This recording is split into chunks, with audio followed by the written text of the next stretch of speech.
Good morning, Grant. Today is Friday, May 1st, and we are so excited to see you guys this morning for our parade. If you don't mind standing and joining me for the Pledge of Allegiance. I pledge allegiance to the flag of the United States of America and to the republic for which it stands, one nation, under God, indivisible, with liberty and justice for all. Can't wait to see you all.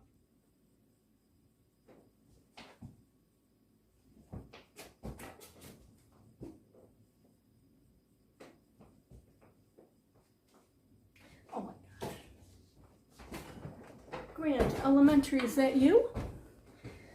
Hello, Grant. It's Mrs. George. I'm sorry I got a little distracted. You're probably here for the weather. I've got it written down on paper today. Glasses. Check. Friday, May 1st. You'll have a high of 54 degrees. Showers in the morning, cloudy in the afternoon. This weekend, Saturday, you're looking at a high 66 degrees. Sunday it'll be 65 degrees. Both days will be a little cloudy with a tiny chance of rain. So, have a good Friday and a good weekend, Good morning, everybody. Grant students. This is Mrs. Katona here with Logan and Jacob. Boys, say hi. Hi. Okay, we are gonna share what we are having for lunch today. Logan, tell us what you're having. What is this? Mac and cheese. Mac and cheese, Hot dog. hot dogs, and for Milk. milk to drink. Okay, we hope that with ketchup too. We hope that you guys have a wonderful lunch like we are. Enjoy your day. Everyone say bye. Cheeky. Say bye. Bye. Logan, say bye. Bye. Grant Elementary. Today is the first day of May. It is Friday, May 1st. Today the teachers at Grant will be parading around Lakewood starting at 9:30 this morning. So make sure you check out the map to see where we'll be. Can't wait to see you. Good morning. Our book today is called Mike Mulligan and the Steam Shovel. It is by Virginia Lee Burton, and she wrote the book and she illustrated it. Mike Mulligan had a steam shovel, a beautiful red steam shovel. Her name was Mary Ann. Mike Mulligan was very proud of Mary Ann. He always said that she could dig as much in a day as 100 men could dig in a week. But he had never been quite sure that this was true.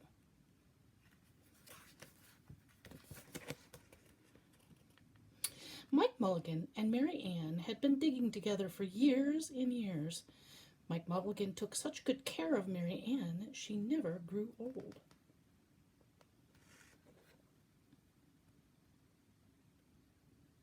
It was Mike Mulligan and Mary Ann and some others who dug the great canals for the big boats to sail through.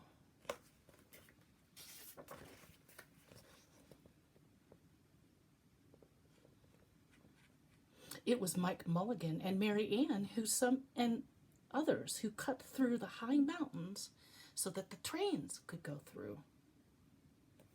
Tells you how old this book is. Steam trains. It was Mike Mulligan and Mary Ann and some others who lowered the hills and straightened the curves to make the long highways for automobiles.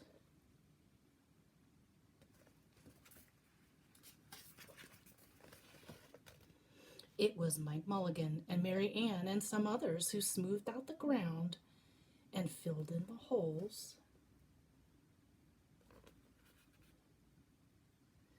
to make the landing fields for airplanes.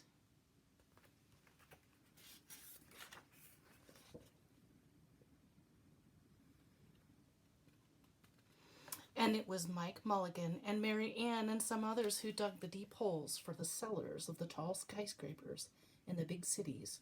When people used to stop and watch them, Mike Mulligan and Mary Ann used to dig a little faster and a little better. The more people stopped, the faster and better they dug. Some days they would keep as many as 37 trucks, busy taking away the dirt that they had dug. That's a lot of dirt. Then along came the new gasoline shovels and the new electric shovels and the new diesel motor shovels and took all the jobs away from the steam shovels.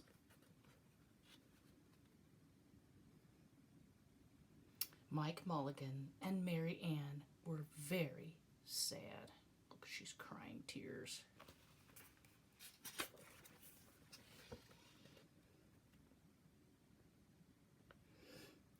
All of the other steam shovels were being sold for junk or left in the old gravel pits to rust and fall apart. Mike loved Mary Ann. He couldn't do that to her.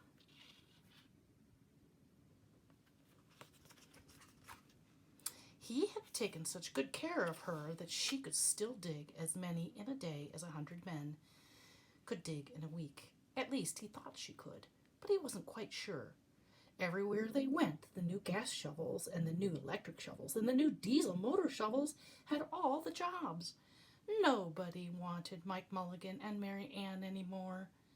Then one day, Mike read in a newspaper that a town of Popperville was going to build a new town hall.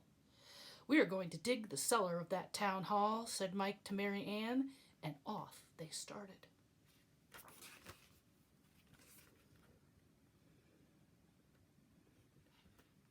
They left the canals and the railroads and the highways and the airports and the big cities where no one wanted them anymore, and they went into the country.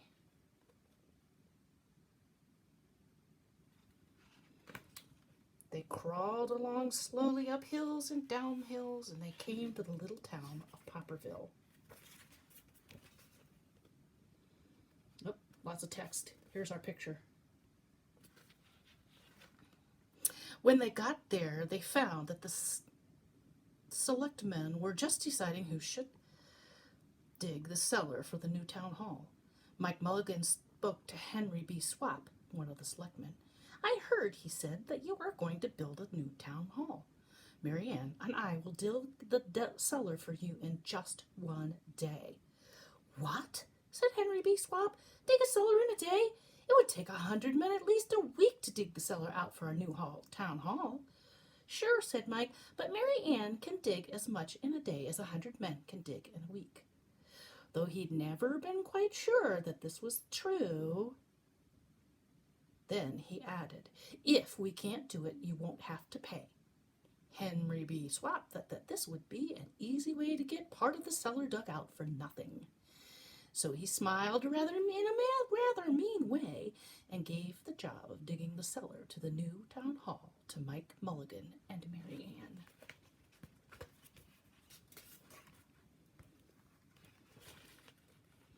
They started in the next morning, just as the sun was coming up.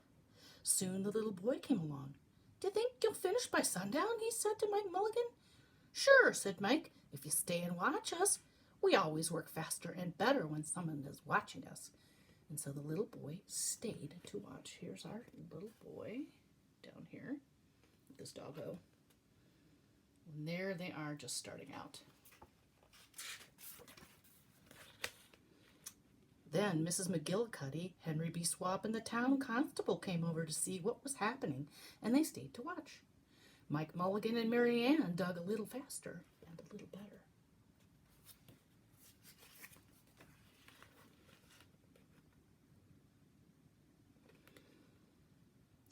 This gave the little boy a good idea. He ran off to tell the postman with the morning mail, the telegraph boy on his bicycle, the milkman with his cart and horse, the doctor on his way home, and the farmer and his family coming into town for the day, and they all stopped and stayed to watch. That made Mike Mulligan and Mary Ann dig a little faster and a little better. They finished the first corner, neat and square, but the sun was getting higher. There they are with the first corner. Clang, clang, clang! The fire department arrived.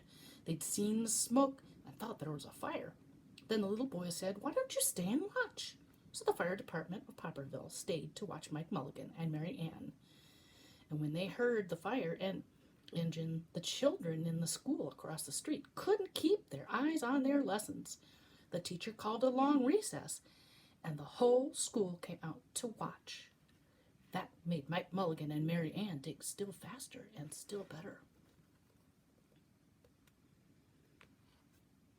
They finished the second corner neat and square, but the sun was right up in the top of the sky.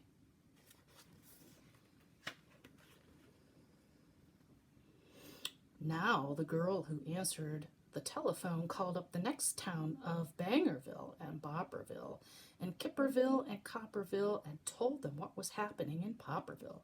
All the people came over to see if Mike Mulligan and the steam shovel could dig the cellar in just one day. The more people came, the faster Mike Mulligan and Mary Ann dug. But they would have to hurry. They were only halfway through and the sun was beginning to go down. They finished the third corner, neat and square. Never had Mike Mulligan and Mary Ann had so many people watch them, and never had they dug so fast and well, and never had the sun seemed to go down so fast. "Hurry, Mike Mulligan, hurry, hurry," shouted the little boy. "There's not much more time." Dirt was flying everywhere, and the smoke and steam were so thick that the people could hardly see anything. But listen. Bang, bang, crash, slam, louder and louder and faster and faster.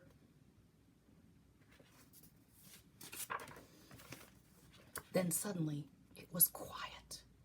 Slowly the dirt settled down, the smoke and the steam cleared away, and there was a cellar all finished.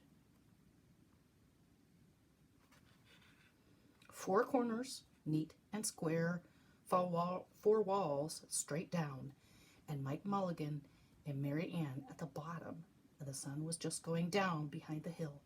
"Hooray!" shouted the people. "Hooray for Mike Mulligan and his steam shovel!" They had dug the cellar in just one day.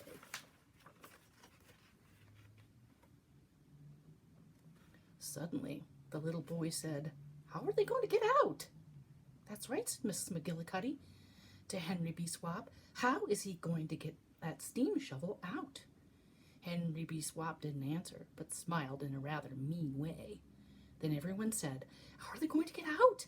Hi, Mike Mulligan, how are you going to get your steam shovel out?"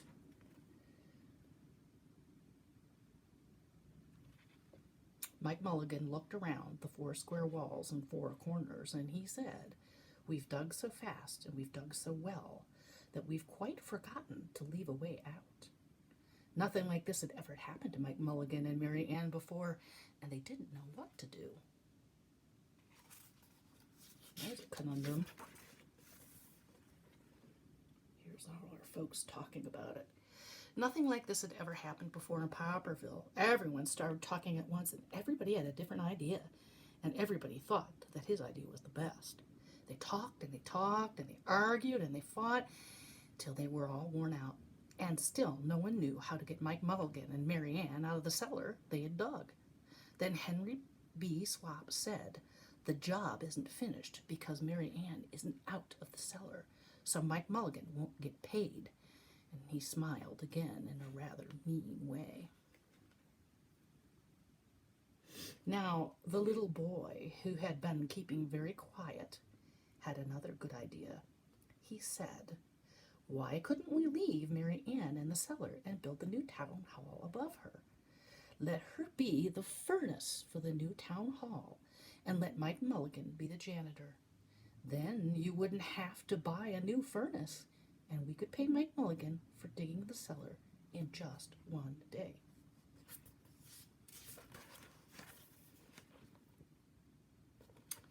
"Why not?" said Henry B. Swap, and he smiled in a way that was not quite so mean. "Why not?" said Mrs. McGillicuddy. "Why not?" said the town constable. "Why not?" said all the people. So they found a ladder and climbed down into the cellar to ask Mike Mulligan and Mary Ann.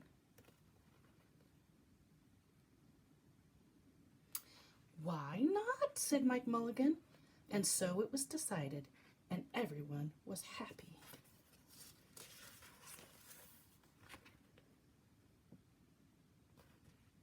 They built a new town hall right over Mike Mulligan and Mary Ann, and it was finished before winter.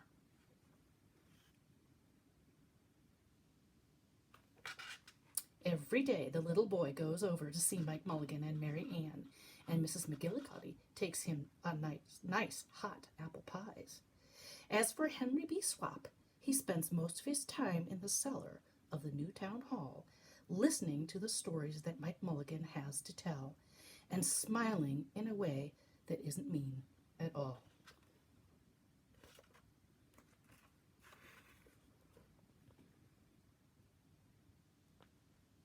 Now, when you go to Popperville, be sure to go down in the cellar of the new town hall. There they'll be Mike Mulligan and Mary Ann, Mike in his rocking chair, smoking his pipe, and Mary Ann beside him, warming up the meeting in the new town hall. And that is the end of our story. I hope you enjoyed it, and I hope you have a wonderful week. Bye-bye for now. Hey Grant, it's Miss Gerard and my favorite friend, doggy George. George, I have a joke for you. What do you call a dinosaur that's sleeping? It's called a dinosaur.